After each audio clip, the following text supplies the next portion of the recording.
pinakasamuhan nila, ginapong si Batchover, nakakatarmi sa right timing.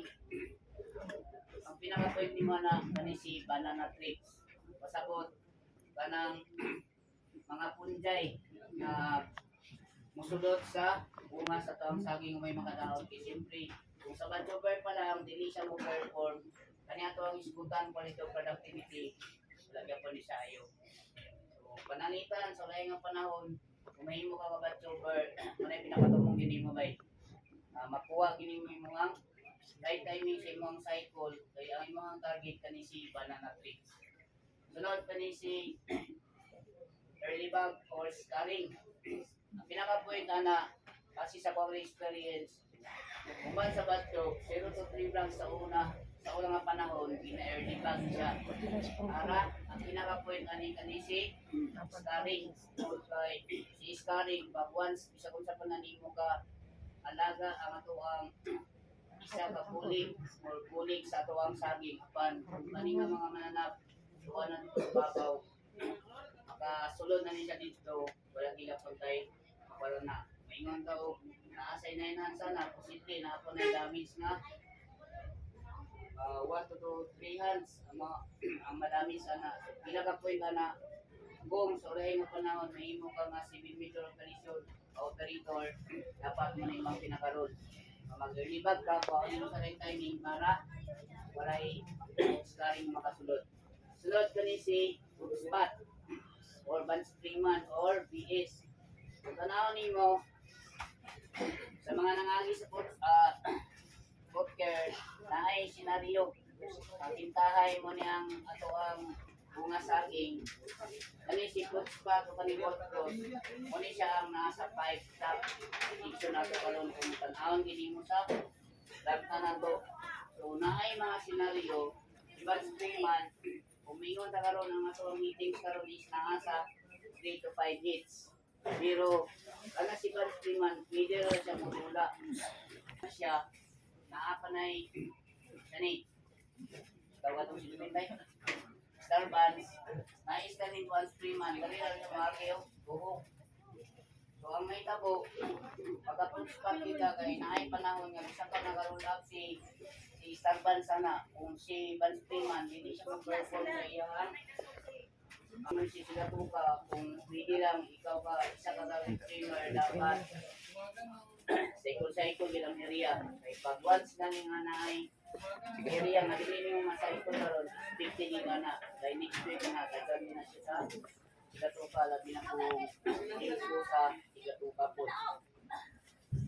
Kadua, kanisi, abot sa punto nga, si Mr. Matinukoy, kanisi Nickel, Jogi siya, makuha niya ni kanang tawag na pasta. So, pangahonin mo karon sa matag-adlaw, ato nga monitoring, kung nakabalita mo, sa 995 karon na ay ulo ka adlaw, mawala sila ipak. Tungkol sa kanang trabaho sa Mr. nga walay kuhan. Anang kumbaga walay kaluoy sa ato ang bunga sa saging nga kung pag-amin mo na ay batasan sa trabahante nga nang basta lang kayo makumpi sa ilang sani target karon pero wala nang tanaw sa scientific ato katong mga tawag nila mga pangalkal or pangaskat kani may kuyaw once kani ang makuha kani dipin tapos hindi mabantay ang proses siya panangitan sumpa ko lang makasan sa barko may nugan hindi kita talaga. Sunod yung trapping. So, nasayo na ta. Bisan pag maingon kagikan sa batyo, iman kasiman, kaingon sa gipin, pero abot sa punto, si parsinista, hindi na siya mag-trapping sa iyang bunga sa saging. Tapos, mahulog, matumba ragyapon, ang tanan, mahulog ragyapon sa injection. Ito lang, ma-initial ako sa 7 meter operation. Tapos, sa inyo ha, bilang support group na ang pinaka mingi sa inyo na pinakungahamo sa katong irat ng mga kaso. So, ang pinaka point yun, siyempre nangandoy man ta, makuha na to ang quality of productivity. Ang pinaka punto lang, kanira gining unsa man imong operation, asa mga nabutang, asa mga department, pero ang gusto lang may po sa tuwang management, kung may naot tanan ka nga trabahante, dapat naatay, panitulog, pagkinin na po. Sa kakatang narbaho, pinaka-point din siya. Kani number 1, kani, itawag nga ito nga SOP, or Standard Operating Procedure. Siyempre, kung may kag isa kang operator sa nga department, hindi ka siya pwede like.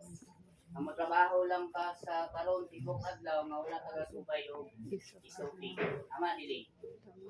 So, kung ingon ka SOP, Standard Operating Procedure, pero kung Bisaya, o sa ganun kung Bisaya, Bertolazo, naman. Sige o, babadlong. Kung binisayo na yung SOP, dali ka mahulog ani ibisi number karo ato ang example. Tapos, ang pinaka-point yun, isang pa nagsubay ka sa imuhang standard operating procedure o SOP. Pero, ang imuhang trabaho is dagang miss out. Muna yung pinaka-point yun.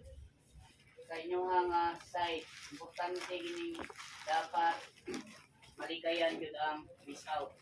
Eh, muna itingon ako ka, isang sa pagkaka-good performer ng operator, subay lang yung SOP, pero kaning avoid miss out.